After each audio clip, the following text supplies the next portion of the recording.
video ini adalah cara panennya. Yang pertama, ada panen seluruh, membutuhkan waktu 6 sampai dengan 7 bulan selepas tanam.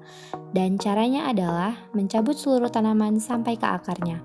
Keuntungannya dapat menghindari merebaknya penyakit tanaman. Nah, yang kedua ada panen sebagian. Waktunya 3 sampai 4 bulan selepas panen. Sebelumnya, caranya memangkas tanaman pada ketinggian 15 sampai dengan 20 cm dari tanah. Tinggalkan 1 sampai 2 cabang untuk merangsang pertumbuhan tunas-tunas baru untuk memproduksi nilam yang selanjutnya. Nah, untuk keuntungannya sendiri hemat biaya dan waktu.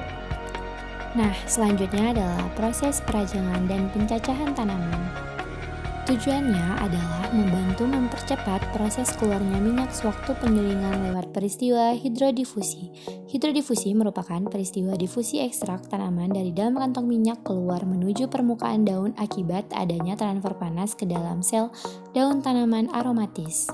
Nah, untuk cara perajangan dan pencacahan ini bisa dengan cara tanaman dirajang sekitar 5 sampai dengan 7 cm, bisa secara manual atau juga bisa dengan menggunakan mesin.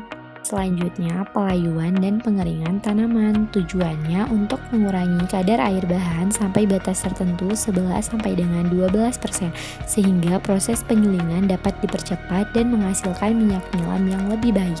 Nah, yang kedua, untuk menguraikan zat berbau wangi menjadi zat yang berbau wangi. Bagaimana sih caranya? Nah, caranya sendiri yang pertama adalah pengeringan langsung di bawah sinar matahari, dan ini bisa aja kita kehilangan minyaknya sampai dengan 24%. Nah, yang kedua adalah pengeringan anginan. Kehilangan minyak bisa sampai dengan sekitar 2 sampai dengan 10%. Video berikut ini merupakan penyulingan tanaman nilam. Penyulingan tanaman nilam adalah suatu proses pemisahan minyak nilam dari tanaman nilam menggunakan panas. Nah, minyak itu akan keluar dari tanaman bersama dengan uap air. Secara umum, penyulingan bisa berlangsung selama 6 sampai dengan 8 jam. Sistem penyulingan yang dipakai umumnya ada 3. Yang pertama merupakan sistem perebusan, lalu sistem pengukusan, dan ketiga adalah sistem uap yang merupakan metode yang banyak digunakan saat ini. Nah, ini dia proses penyulingan minyak nilam. Yang pertama, isi boiler dengan air bersih sebanyak 50% dari volume boiler. Yang kedua, buka penutup kettle dan masukkan daun kering yang akan disuling. Yang ketiga, tutup kembali kettle dan kencangkan baut pengunci hingga kencang. Jangan lupa nyalakan kompornya ya teman-teman. Nah, berikutnya ketika pengukur tekanan sudah menunjukkan angka 1,5, nyalakan pompa sirkulasi untuk mendistribusikan air pendingin ke dalam kondensor. Pastikan campuran minyak dan air yang masuk ke dalam tangki pemisah berbentuk cair, bukan uap. Lalu, buka sedikit valve yang menghubungkan boiler dan kettle penyulingan.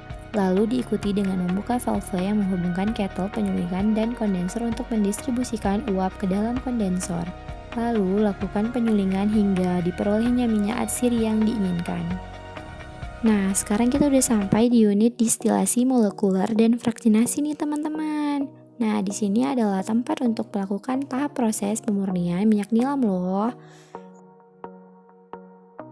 Nah, sebenarnya apa sih proses dari pemurnian itu? Pemurnian merupakan proses penghilangan bahan-bahan yang tidak diinginkan dari minyak nilam hasil penyulingan. Metode pemurnian terbagi atas 2 cara, yaitu pemurnian secara kimia dan pemurnian secara fisik.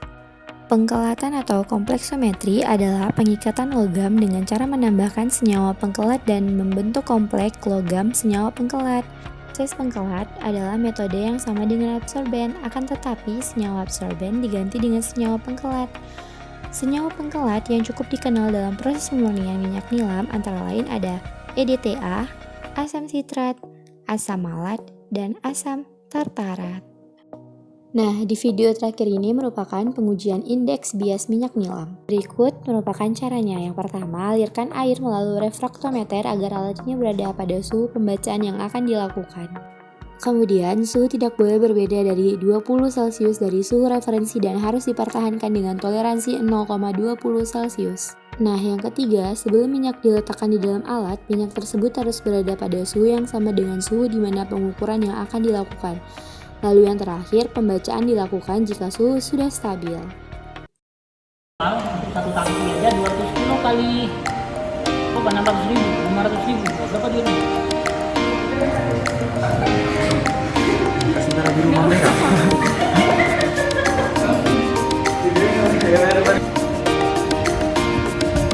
Selamat, Dexter.